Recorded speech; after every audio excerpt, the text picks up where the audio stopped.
আমন্ত্রণ জানাচ্ছি আপডেট সংবাদে। শুরুতেই জানিয়ে দিব গুরুত্বপূর্ণ শিরোনাম, এরপরেই থাকবে বিস্তারিত। পুরোদমে ইরান, ইসরায়েল এবং নিরীহ ফিলিস্তিনিদের মাঝে ভয়াবহ যুদ্ধ চলছে হামলা পাল্টা হামলা। এরই মাঝে আমাদের হাতে এসে পৌঁছেছে এই যুদ্ধের সর্বশেষ গুরুত্বপূর্ণ সবথেকে তাজা আপডেট সংবাদ আপনাদের জানিয়ে দিব। প্রথমেই জানাবো, গাজাবাসীকে অন্য দেশে সরানোর আলাপ করছে ট্রাম্প এবং নেতানিয়াহু। মার্কিন প্রেসিডেন্ট ডোনাল্ড ট্রাম্প ও ইসরায়েলের প্রধানমন্ত্রী বেঞ্জামিন নেতানিয়াহু হোয়াইট হাউসে আজ বৈঠকে গাজা থেকে হাজার হাজার ফিলিস্তিনিকে জোরপূর্বক অন্যত্র স্থানান্তরের ব্যাপারে আলাপ করছেন, খবর আল জাজিরা। এরপর জানাবো, ট্রাম্পের শুল্কের প্রভাবে বিশ্ববাজারে তেলের দামে পতন। যুক্তরাষ্ট্রের শুল্ক আরোপের হুমকি এবং ওপেক প্লাস জোটের প্রত্যাশার চেয়ে বেশি তেল উৎপাদন বৃদ্ধির ঘোষণায় বিশ্ববাজারে অপরিশোধিত তেলের দাম কিছুটা কমেছে। লন্ডনের বাজারে ব্রেন্ট ক্রুডের দাম 10 সেন্ট কমে দাঁড়িয়েছে প্রতি ব্যারেল 69.48 এবং West Texas Intermediate crude 21 cent কমে হয়েছে $67.72। এদিকে গাজায় পুঁতে রাখা বোমা বিস্ফোরণে 5 ইহুদিবাদী ইসরায়েলি সেনা নিহত। যুদ্ধবিধ্বস্ত উত্তর গাজায় দখলদার ইসরায়েলি বাহিনীর উপর ব্যাপক হামলা চালিয়েছে হামাসের যোদ্ধারা। জানা গেছে, হামাসের হামলায় 5 ইসরায়েলি সেনা নিহত হয়েছে এবং এ অবস্থায় আহত হয়েছে অন্তত আরও 14 জন। তাদের অবস্থা, 2 জনের অবস্থা খুবই গুরুতর।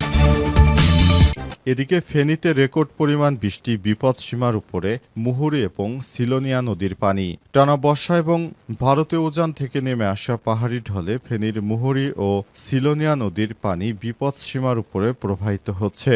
গত 24 ঘন্টায় জেলায় রেকর্ড 406 মিলিমিটার বৃষ্টিপাত হয়েছে, যা সাম্প্রতিক বছরের মধ্যে সর্বোচ্চ।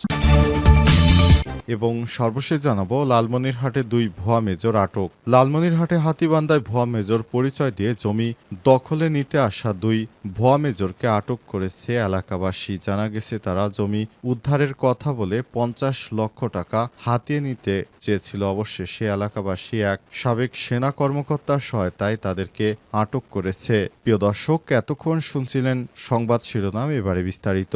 তবে তার আগে বন্ধুরা, অনুরোধ থাকবে এই সংবাদটিতে একটি লাইক দিন। এই চ্যানেলে আপনি নতুন হয়ে থাকলে আমাদের সংবাদটি দেখতে দেখতে চ্যানেলটি সাবস্ক্রাইব করে রাখুন। কমেন্ট করে বন্ধুরা আপনার মূল্যবান মতামত জানিয়ে দিন আপনি বিশ্বের কোন দেশ থেকে বা বাংলাদেশের কোন স্থান থেকে আমাদের সংবাদটি দেখছেন এবং শুনছেন। আর বন্ধুরা, গাজা যুদ্ধে আপনি যদি নিরীহ ফিলিস্তিনিদের ভালোবেসে থাকেন, কমেন্টে ইয়েস লিখে বিশ্ববাসীকে জানিয়ে দিন। সংবাদটি আপনার সোশ্যাল মিডিয়া ফেসবুকে শেয়ার করে বন্ধুদেরও দেখার সুযোগ করে দিন। এবারে বিস্তারিত। গাজাবাসীকে অন্য দেশে সরানোর আলাপ করছে ট্রাম্প এবং নেতানিয়াহু।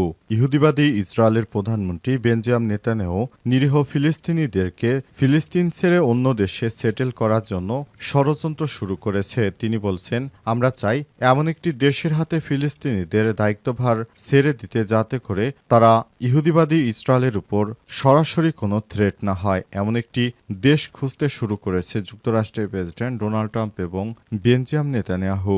নেতানিয়াহু জানিয়েছেন, তারা ইহুদিবাদী ইসরায়েলিদের সমস্ত নিরাপত্তার উদ্বেগ হিসেবে দেখছে। পুরো হামাসকে তারা নিরাপত্তার ইস্যু নিয়ে দেখে আসছে এবং জানিয়েছে, হামাসের যোদ্ধারা যাতে কোনোভাবে আর তাদের সঙ্গে লাগতে না পারে, এজন্য হামাসকে সর্বাত্মকভাবে তারা দমন করার চেষ্টা চালিয়ে যাচ্ছে। ইহুদিবাদী ইসরায়েলিরা বিশেষ করে হামাস যোদ্ধাদের ধরে ধরে সরাসরি হত্যা করতে শুরু করেছে। হামাস যেন ভবিষ্যতে আর কোনোভাবেই তারা যেন রাজনৈতিক কার্যক্রম পরিচালনা করতে না পারে এবং তাদের কাছ থেকে যেন ইহুদিবাদী ইসরায়েলিরা আর কখনো থ্রেট না পায়। এসব কারণে তারা এখন হামাসের বিরুদ্ধে খেপেছে। হামাসকে তারা নির্মূল করে দিয়ে গাজার শাসনভার অন্য কোনো তৃতীয় রাষ্ট্রের হাতে দিয়ে দিতে চায় বেঞ্জামিন নেতানিয়াহু। এছাড়াও ইহুদিবাদী ইসরায়েলের প্রধানমন্ত্রী আরও বলেছেন, তিনি চান না যে ফিলিস্তিনিরা কখনো স্বাধীন হোক। তিনি চান না আলাদা করে স্বতন্ত্র কোনো রাষ্ট্র গঠিত হোক। সেই রাষ্ট্র গঠিত হলে নাকি সেটি ইহুদিবাদী ইসরায়েলের জন্য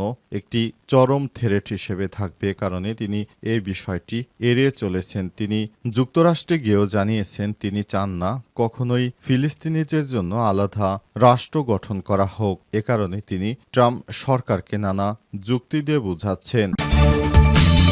ট্রাম্পের শুল্কের প্রভাবে বিশ্ববাজারে তেলের দামে পতন। যুক্তরাষ্ট্রের শুল্ক আরোপের হুমকি এবং ওপেক প্লাস জোটের প্রত্যাশার চেয়ে বেশি তেল উৎপাদন বৃদ্ধির ঘোষণায় বিশ্ববাজারে অপরিশোধিত তেলের দাম কিছুটা কমেছে। আজ লন্ডনের বাজারে ব্রেন্ট ক্রুডের দাম 10 সেন্ট কমে দাঁড়িয়েছে প্রতি ব্যারেল $69.48। আর যুক্তরাষ্ট্রের western Texas intermediate WTI crude 21 September কমে দাঁড়িয়েছে $67.72। রয়টার্সের প্রতিবেদনে বলা হয়েছে, মার্কিন প্রেসিডেন্ট ডোনাল্ড ট্রাম্পের ঘোষণা অনুযায়ী 1 আগস্ট থেকে যুক্তরাষ্ট্রের আমদানিকৃত পণ্যের উচ্চ হারে শুল্ক আরোপ করতে পারে, যা বিশ্ব বাণিজ্যে নতুন অনিশ্চয়তা তৈরি করতে পারে। যদিও ট্রাম্প পরবর্তী জানিয়েছেন এই সময়সীমা শতভাগ চূড়ান্ত নয়। এশিয়ার প্রধান অর্থনৈতিক শক্তি জাপান ও দক্ষিণ কোরিয়া ইতিমধ্যেই যুক্তরাষ্ট্রের সঙ্গে আলোচনা শুরু করেছে যাতে এই শুল্কের প্রভাব কমানো যায়। এদিকে ওপেকের মিত্রদের জোট ওপেক প্লাস ঘোষণা দিয়েছে তারা অগস্ট মাসে দৈনিক 5,48,000 ব্যারেল উৎপাদন বাড়াবে, যা গত 3 মাসের তুলনায় বেশি। এর ফলে বাজারে সরবরাহ বাড়বে এবং দাম পড়ে যেতে পারে বলে আশঙ্কা করা হচ্ছে। বিশ্লেষকরা আরও বলছে, গ্রীষ্মের ভরা মৌসুমে চাহিদা বাড়লেও মৌসুমি চাহিদা কমে গেলে এই অতিরিক্ত সরবরাহ দামকে আরও নিচে নামিয়ে দিতে পারে। HSBC বলছে, উৎপাদন বাড়ায় বাজারে ডাউনসাইড রিস্ক বা পতনের সম্ভাবনা বাড়ছে। এদিকে কমার্স ব্যাংক ভবিষ্যৎবাণী করেছে, আগামী শরৎকালে অতিরিক্ত সরবরাহের কারণে ব্রেন্ট ক্রুডের দাম কমে $65 নামতে পারে। গাজায় পুঁতে রাখা বোমা বিস্ফোরণে 5 ইসরায়েলি সেনা নিহত।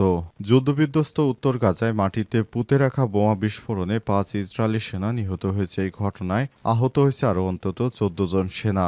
আজ ইসরায়েলের সামরিক বাহিনীর বরাত দিয়ে দ্য টাইমস অফ ইসরায়েলের প্রতিবেদনে বলা হয়েছে, আজ স্থানীয় সময় রাত 10টার দিকে বেইত হানুনে রাস্তার পাশে পুঁতে রাখা বোমা বিস্ফোরণে এই হতাহতের ঘটনা ঘটে। নিহত 2 সেনার নাম প্রকাশ করেছে ইসরায়েলের সামরিক বাহিনী। তারা হলেন ইঞ্জিনিয়ার সার্জেন্ট মেইর শিমন আমার বয়স 20 এবং সার্জেন্ট মোশে নিশিম ফ্রেস বয়স 20। নিহত বাকি সেনাদের নাম পরে প্রকাশ করা হবে বলে জানিয়েছে ইসরায়েলের সেনাবাহিনী।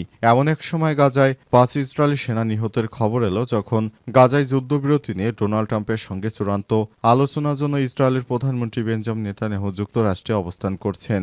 আইডিএফের প্রাথমিক তদন্ত অনুসারে আজ রাত 10টার আশেপাশে এই অভিযানের সময় পদাতিক সৈন্যরা রাস্তার পাশে পুঁতে রাখা বোমার আঘাতে হতাহত হয়। এ সময় সেনারা কোনো যানবাহন নয় বরং পায়ে হেঁটে অভিযান চালাচ্ছিলেন। আইডিএফ বলছে, হতাহতের উদ্ধারের চেষ্টার সময় অনেকেই গুলিবিদ্ধ হন। আহত 14 জনের বেশি 2 জনের অবস্থা গুরুতর বলে জানা গেছে। লালমনিরহাটে 2 ভুয়া মেজর আটক। লালমনিরহাটে হাতীবান্ধায় ভুয়া মেজর পরিচয় দিয়ে জমি দখলের নামে চাঁদাবাজির অভিযোগে 2 ব্যক্তিকে আটক করেছে পুলিশে দিয়েছে স্থানীয় লোকজন। আজ উপজেলার বড়খাতা ফেডারেশন এলাকায় এই ঘটনা ঘটে।